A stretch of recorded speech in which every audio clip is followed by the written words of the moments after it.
Nah, di tengah order barang yang sedang meningkat, Saudara, Indonesia kini dibayangi krisis kontainer. Kementerian Perdagangan memastikan akan ada tambahan ribuan suplai kontainer per bulan.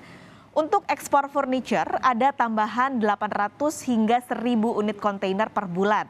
Sementara untuk sektor makanan dan minuman, ada tambahan 3.500 hingga 3.800 kontainer. Tambahan kontainer datang dari berbagai negara. Kelangkaan kontainer terjadi saat Indonesia dibanjiri pesanan dampak dari perang dagang Amerika Serikat dan Tiongkok.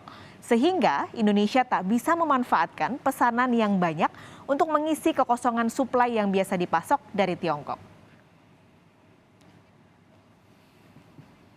Kebanjiran order itu juga biasanya kita bisa manfaatkan terutama untuk industri-industri seperti elektronika, alas kaki, garment, dan juga furniture.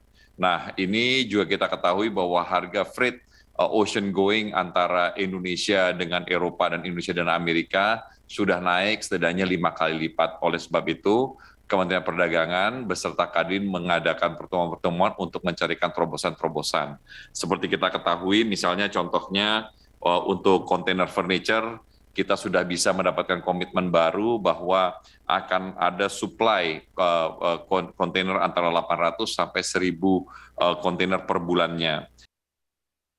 Ada krisis listrik Tiongkok, ada juga kelangkaan kontainer. Nah, ini dikhawatirkan berdampak pada dunia, termasuk Indonesia yang juga terkena getahnya.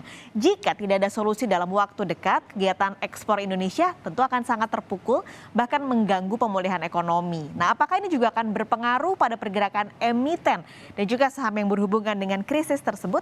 Analis senior Infovesta Utama Praska Putrantyo sudah bergabung pagi ini di Kompas Bisnis. Mas Praska, selamat pagi. Ya, halo, selamat pagi, Bapak Kalis. Oke, ini ada yang datangnya bersamaan, krisis listrik di Tiongkok, lalu juga dampaknya ada krisis kontainer. Untuk Indonesia, kita bicara emiten dan juga saham, Mas Praska. Mana emiten yang paling terdampak? Ya, menurut saya memang tentu saja emiten-emiten yang berbasis pada ekspor ya. Apalagi kalau kita bicara ekspor itu berorientasi pada negara-negara di luar Asia seperti Eropa dan juga Amerika Serikat seperti itu. Terutama dikatakan seperti ekspor bahan kimia yang menurut saya ini tentu saja sangat tergantung pada perkembangan dari negara maju ya kan. Seperti di Eropa dan Amerika Serikat termasuk juga untuk industri seperti katakan baja. Ini juga yang kalau kita lihat dalam hal untuk kita bersaing di pasar nasional saja ini kan juga sangat juga bisa berpotensi terganggu dengan adanya keterbatasan dari masalah kontainer tersebut seperti itu. Oke, itu kalau kontainer yang berpengaruh itu pada emiten-emiten yang berhubungan dengan ekspor. Kalau krisis listrik ini kan juga berhubungan dengan batu bara ya, Mas Praska, sebenarnya di Tiongkok yang mulai dibatasi. Itu akan berpengaruh nggak, Mas, ke emiten batu bara di Indonesia? Ya, sebenarnya untuk dalam hal krisis listrik ya, di mana Tiongkok sendiri tentu saja sangat membutuhkan komoditas batubara saat ini untuk memenuhi pasokan pembangkit listrik di dalam negeri, itu saja di sini sangat menguntungkan bagi emiten batubara yang berorientasi pada ekspor seperti Adaro Energy untuk tambang raya dan juga emiten-emiten yang terkait dengan konstruksi ya produksi batubara seperti itu. Namun dengan masalah krisis kontainer ini itu saja bisa berpotensi mengganggu dalam hal kita bicara pengiriman yang mana ongkosnya itu menjadi lebih mahal dan kemudian bisa berpotensi mengganggu ada margin dari emiten sendiri meskipun saat ini diuntungkan dengan tingginya harga jual dari komoditas batubara di pasar internasional. Ada hal yang menguntungkan dengan tingginya harga batu bara. Sebenarnya juga ada yang menguntungkan dengan krisis di Tiongkok karena suplainya akhirnya bergerak ke Indonesia. Tapi kalau dilihat secara luas, Mas Praska, jadi lebih besar sentimen negatifnya atau sentimen positifnya nih untuk Indonesia dari dua krisis tersebut? Sebenarnya kalau saya lihat dengan munculnya keterbatasan yang memicu krisis ya, terbatasnya untuk ketersediaan pasokan batubara di Tiongkok dan juga ketersediaan untuk konten atau pengiriman ini sebenarnya menguntungkan pada emiten-emiten seperti tadi komoditasnya batubara dan juga emiten basis pelayaran seperti itu. Meskipun saat ini pelayaran di Indonesia kan sudah diuntungkan dengan asas cabotage ya, di mana mewajibkan pada kapal berbendera Indonesia untuk mengangkut dalam negeri. Namun saat ini dengan wacana digenjotnya pembentukan Indonesia Sea ya, Shipping Enterprise Alliance ini diharapkan para perusahaan-perusahaan pelayaran itu bisa membantu untuk bisa menjangkau pasar luar negeri, tidak hanya di Indonesia, sehingga di samping menurunkan secara biaya yang saat ini juga tadi ocean freight-nya itu sudah hampir naik lebih dari 5 kali, ini juga bisa mendorong pertumbuhan dari emiten-emiten pelayaran tersebut. Kalau saya lihat di sini sejumlah emiten pelayaran terus saja di sini mulai diuntungkan ya dengan meningkatnya kebutuhan untuk pengiriman tersebut seperti pelayaran tempuran emas ya atau TIMAS dan juga Samudra Indonesia.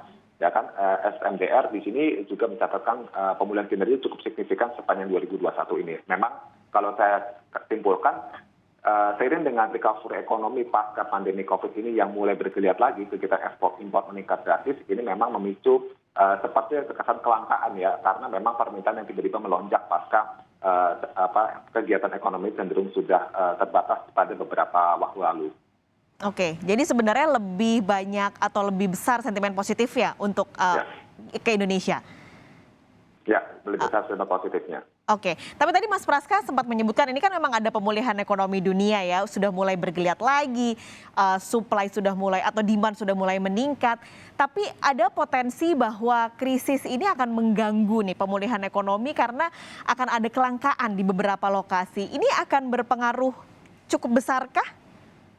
Ya, menurut saya memang kalau ini terjadi berkepanjangan tentu saja bisa mengganggu ekspor ya, tidak hanya ekspor dari Indonesia tapi ekspor negara lain juga ya, di mana memang saat ini kan pengiriman itu menjadi salah satu transportasi yang dibutuhkan untuk menjalankan kegiatan ekspor impor seperti itu. Nah, apalagi Indonesia mencoba untuk bisa tumbuh dari pendapatan ekspor bisa jadi terhambat ya atau tertunda pemulihannya dikarenakan pengiriman tersebut yang relatif tertunda. Tapi kalau saya lihat di sini Indonesia tetap karena pertumbuhan ekonomi ditopang 60% dari konsumsi masyarakat dan juga 30% dari spending pemerintah ya. Ini menurut saya sebenarnya masalah untuk ekspor ini tidak terlalu besar secara dampaknya terhadap pemulihan ekonomi karena selama dalam negeri sendiri secara pertumbuhan itu relatif kuat dan dengan masyarakat seperti itu. Oke, terakhir berarti Mas, ini kalau dibandingkan dengan sentimen The Fed nih yang udah beberapa bulan ini terus membayangi sebenarnya, lebih besar sentimen yang mana untuk bisa mempengaruhi pergerakan saham? Nah, kalau kita bicara pasar modal ya, indeks saham tentu saja sentimen The Fed yang paling dominan. Kenapa? Karena ini sangat mempengaruhi pada kebijakan moneter, di mana Bank Sentral Amerika Serikat itu sudah mengindikasikan di samping tapering sudah akan dilakukan di November ini untuk pengurangan pembelian obligasi. Samping itu wacana kenaikan suku bunga sudah tampaknya dihembuskan lebih cepat yang diperkirakan di 2022 mungkin memasuki semester 2 setelah GDP kemarin per kuartal 2 ini tumbuh di atas ekspektasi ya, jadi 6,7% dan laju inflasinya terus masih relatif tinggi, bahkan prediksi hingga 2024 masih di atas 2%. Artinya memang ya kenaikan imbal hasil obligasi pemerintah Amerika Serikat ini yang sudah sebenarnya memberikan sinyal bahwa potensi kenaikan suku bunga itu sudah di depan mata, dan ini tentu saja menurut saya bisa mengganggu dari pasar SBN dan juga nanti bisa berdampak ke pasar saham seperti itu. Oke, baik. Terima kasih banyak penjelasannya pagi ini. Analis senior Infovesta Utama Praska Putranto sudah bergabung di Kompas Bisnis. Sehat selalu Mas Praska. Terima kasih, Maggie.